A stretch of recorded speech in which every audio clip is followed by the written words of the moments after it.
what I'd like to share with you is basically the secrets to my success after hiring well over 1,000 people. And when I say hired, I mean hired and worked with. So I discovered patterns that worked and patterns that did not work.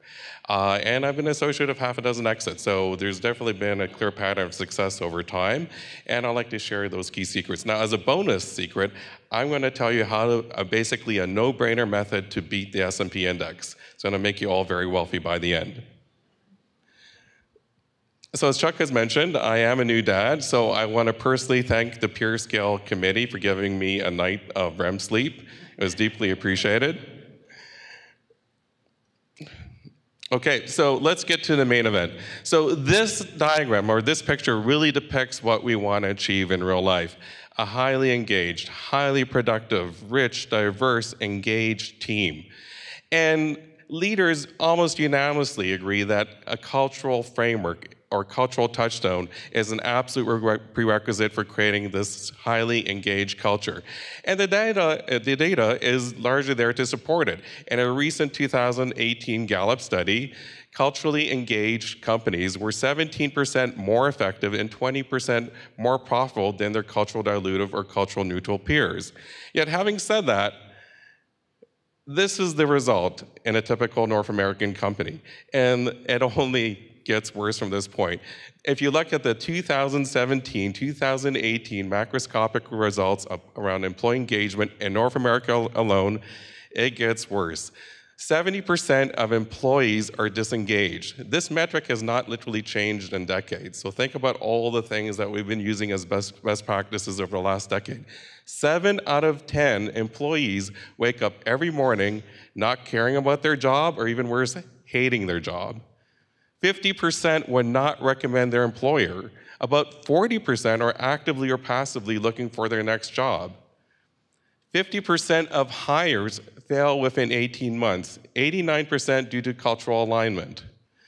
If you add up all the bad hires, the lost productivity, the retooling, rehiring, you're talking about $1 trillion of lost productivity that's swept underneath the rug in North America alone, and we do the same thing year after year and expect a different result. So let's talk about how companies try and combat this. Well, the low-hanging fruit, sometimes I call it the thin veneer of culture, is perks and benefits. So let's look at some of the key ones. There's virtually ongoing warfare as to outdo each other on the key benefits. So let's look at some key ones. Foosball tables, ping pong tables, console games, free food, free beer, unlimited vacation, pet-friendly environments. But here's the thing. Study after study has demonstrated there's virtually no long-term correlation between the introduction of benefits, perks, and employee engagement. The impact is in the order of weeks, and then it drops down to zero. No impact on retention, no impact on culture. The only time it has any impact is during a new hire or recruiting scenario, where a candidate will make a subjective value statement around the collection of benefits and add it to their comp package. That's it. So let's talk about compensation. So we tend to throw money at people, thinking that's going to improve morale, improve productivity. And the answer is actually, it's mixed. In the case of knowledge workers specifically, the key concept is around one of fairness. Fairness around their internal community within the company and relative to the market. So if you pay a person fairly, that's all it counts. Money is actually a hygiene factor. Throwing money beyond the hygiene factor or market forces will not result in any productivity or employee engagement whatsoever. The second most important hygiene factor is commonly overlooked, but it's typically just giving your knowledge worker, your developer, your designer, the tools to do their job effectively. So if you're talking about a developer, it's giving them a contemporary laptop, as many monitors as they want to do their development tasks, noise-canceling headsets. If you add it all up, it's actually a minor fraction of their operating costs on a monthly basis. Yet it's commonly overlooked. I keep hearing refrains from developers that they've had their laptop for 5 years, and gee whiz, they would do their job so much faster. It becomes an incredible source of frustration and irritation and becomes nails on a chalkboard, which decreases employee engagement over time. So just give them the tools to do their job. As a quick use case, look at noise-canceling headsets. A noise-canceling headset is $300 for a high-end one. If you assume very conservatively that a noise-canceling headset will diminish 2 interruptions per day, super conservative, the payback period on a noise-canceling headset is easily within 2 weeks, probably within 2 days, given less conservative estimates on disruption. The most important hygiene factor may surprise you. It's basically the environment, light. In a recent Cornell study, circa 2018, they saw that giving people with enough ambient light to reduce fatigue decreased things like fatigue, high eye strain, headaches, migraines by 84%. 40% of knowledge workers believe that they would be more effective if they only had enough ambient light. Now, the actual productivity metrics around lighting and the reduction of fatigue and drowsiness is still in the low single-digit range, somewhere between 2 and 5%. But if you look at that in productivity improvement sprung across a reasonable team size, the payback for one single window can be $2 million. Now, I don't want you going back and blowing out walls in your office. You can start off with office lamps. Just give people enough ambient light to prevent fatigue and drowsiness going forward. Let's talk about processes. So Sean brought up the concept of nostalgia about 2 hours ago, and there's a surprising degree of nostalgia around processes. People tend to stick to what they're doing. Yet what I find is, if you think about how, and especially in a rapidly growing tech firm, everything's changing. The customers are changing. The logistics are changing. The roles are changing. Yet for some reason, processes don't change with the same frequency or with the same degree of urgency. I really stress that you should look at processes as much as you do as everything else. If your processes are not changing to be commensurate with all the other changes in your company, you are diluting your productivity and likely causing a huge source of friction within your company. Hiring. As leaders, probably our most important job is getting the right person on the bus. Yet why do we keep hiring this guy? Impeccable skills, resume is amazing, interviews amazingly well, references check out. Yet you hire him or her and something weird happens. People refuse to work with him or her. And weirdly yet, he refuses to keep pace. He wants to adopt his old process, his old way of doing things. He refuses to adopt the processes of your company. Yet I've seen this pattern time and time again. Unfortunately, the only real solution to this, as Sheetal's mentioned, is the rapid fire. Yet how do we prevent this? Actually, before I get into that, the cost of a bad hire cannot be underestimated. The conservative average cost of one bad hire is equal to 2 to 3 that person's salary. And that cost only increases with seniority. That includes rehiring, retooling, retraining, and the 6 months of psychotherapy that you need to do with the survivors. So why has this happened? If you look at the recruiting process, it fundamentally hasn't changed since this photograph was taken in the late 1800s. The existing recruiting mechanism fundamentally is mired in the lessons of the Industrial Revolution. It focuses on the resume screen, phone screen, on-site skills and persona interviews, and finally the gut call from the executive. So what's wrong with this picture? It focuses on 2 things, pre-existing skills and personality.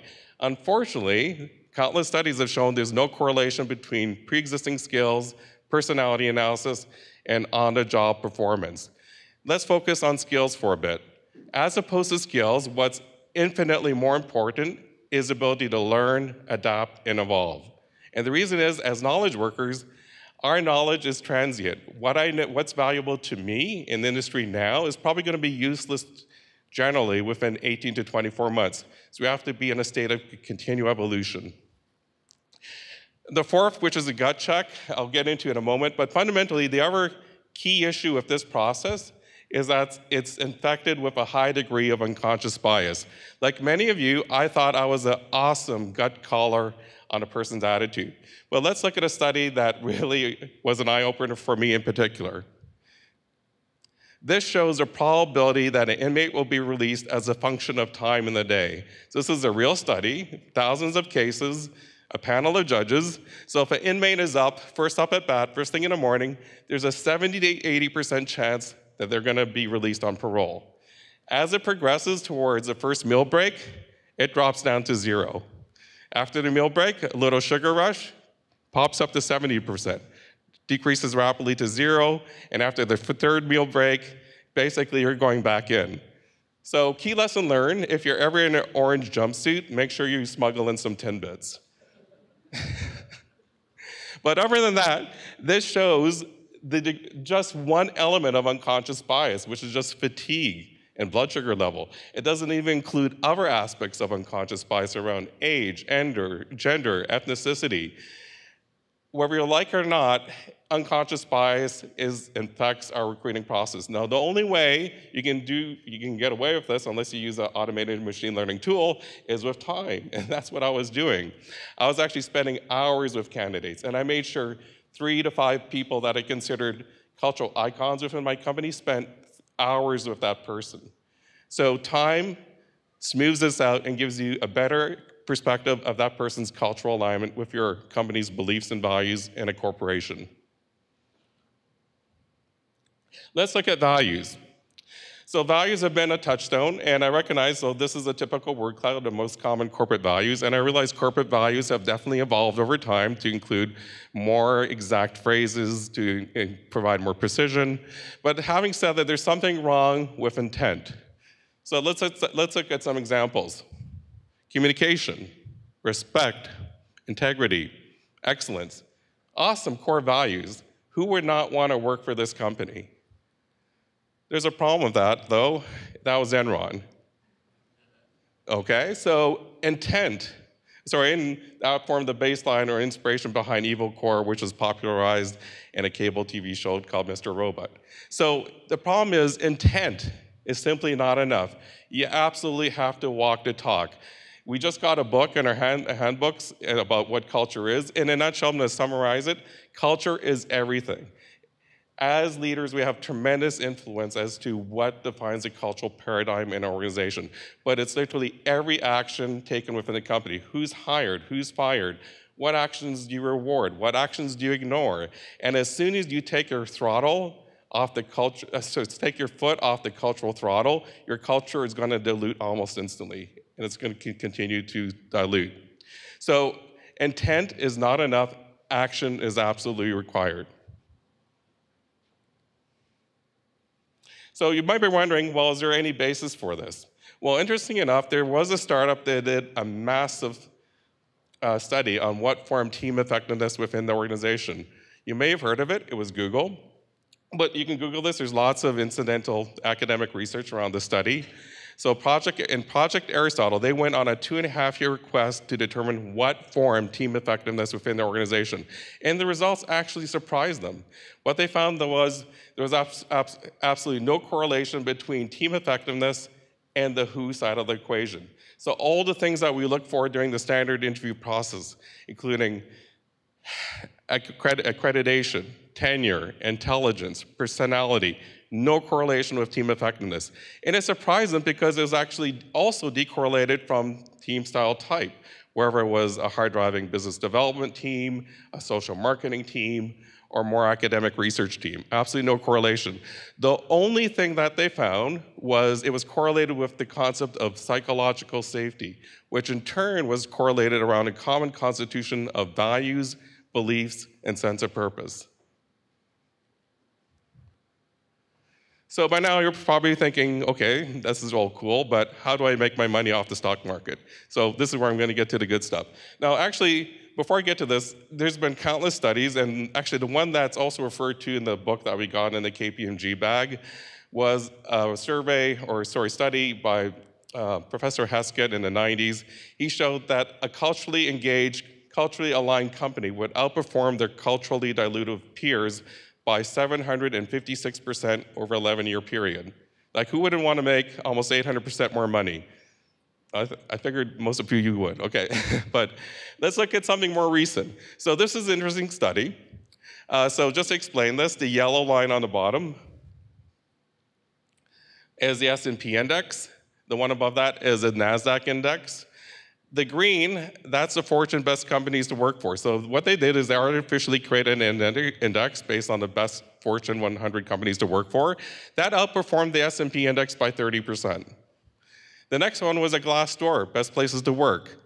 So again, they created an index based on Glassdoor, best places to work. That outperformed the S&P index by almost 50%.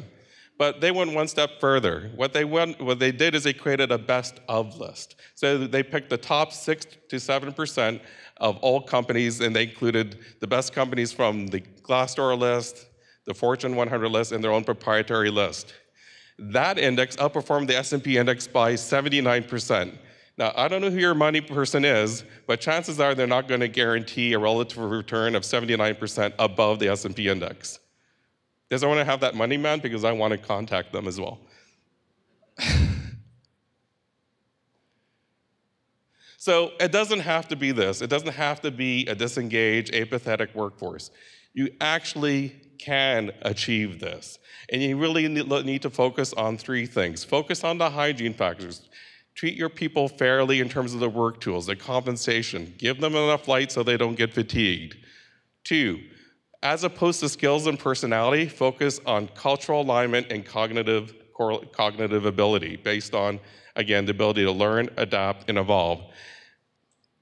And last but not least, as leaders, you absolutely have to walk the talk. You have to manifest what you mean by value by actual behaviors on the job.